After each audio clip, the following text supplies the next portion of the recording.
off with our backpacks. He hoped Mike was hearing this. He needed to be reminded. But Mike was a few feet away at one of the tables and busy talking to Marilyn's father. Marilyn had the bluest eyes. She looked interested in what he was saying. What did she think of him? "We call our trip the Big Wander," he told her. "I can't believe we're finally on the road after thinking about it for so long. What makes it even better, we have this uncle we haven't seen for a couple of years. Nobody knows what's happened to him, and we're out to find him. Did you ever hear of Clay Jenkins, the rodeo star?" "I guess not," Marilyn said apologetically. "He was all-around cowboy in 1956. That means he was the world's best. Here, I've got a few pictures in my shirt pocket."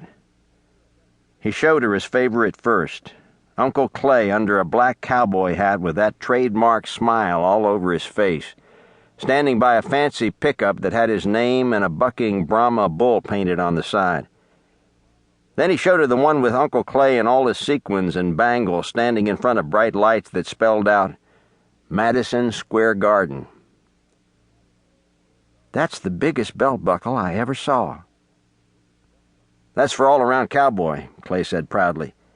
"He did it all. He rode bareback broncs and saddle broncs, bulldog steers, even rode the bulls. He hit all the big-time rodeos like Pendleton, Cheyenne, the Calgary Stampede. Wait, there's one more." Clay took another photograph from his pocket and held it out. Uncle Clay's face didn't show very well under his black Stetson, and his chipped tooth and 3-day beard made him look a little like an outlaw. He wore jeans, a long-sleeved plaid shirt, and a silk neckerchief, and he was leading a burro.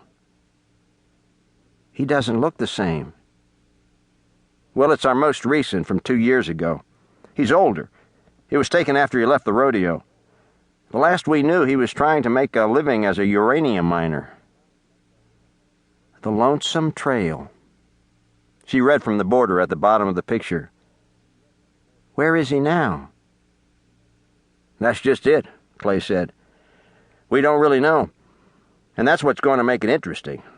All we know is where he was when that picture was taken, near Grants, New Mexico at the Blue Water Uranium Mill. And he was leaving there.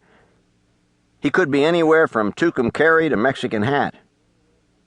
They were just names off the map, but they sure sounded good when he said them." "Mexican Hat? Why do they call it that?" "Because people wear sombreros a lot there, I'm pretty sure." Clay noticed Mike's smirk, but Mike kept on talking to Marilyn's parents, telling how they'd saved up for the trip and assuring them that their mother was all in favor of it. Before any time at all, their milkshakes were dry and they were standing outside shaking hands and saying goodbye. Clay noticed someone in the station wagon, a boy a year or so younger than Mike. "My brother," Marilyn explained. "He's not in a very good mood. I think he's just tired of our trip and being jammed in with all of us." Awkwardly, Clay reached to shake Marilyn's hand. It wasn't anywhere to be found, but finally she produced it, which was a relief. "Good luck finding your uncle," Marilyn was saying. "You too," he replied, and flushed as he realized it hadn't come out right. She chuckled, and then her family all turned for the station wagon. "Did you get her address?" Mike asked under his breath. Clay felt his face flushing red and his throat going tight. It was all he could do to wave as the station wagon pulled out. "What was I supposed to—" Mike was shaking his head. "I'd swear your last name was Pigeon."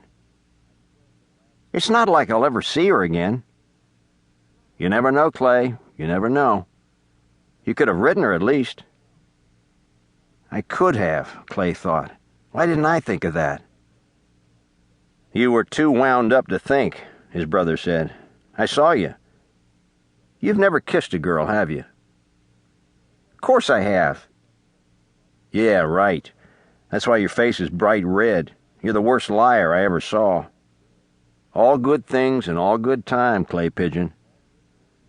"Look, you're tall, you've got that dark hair, and you're handsome. The girls are going to be knocking down your door. Sure, Mike. You check the oil while I make a call, okay? It was time for Mike to disappear into a phone booth again and talk with his girlfriend, Sheila. Every day, and sometimes twice, Mike would slide into a phone booth and then afterward drive in a trance for 100 miles. Clay had a bad feeling. He didn't even want to think about it. The big wander was supposed to be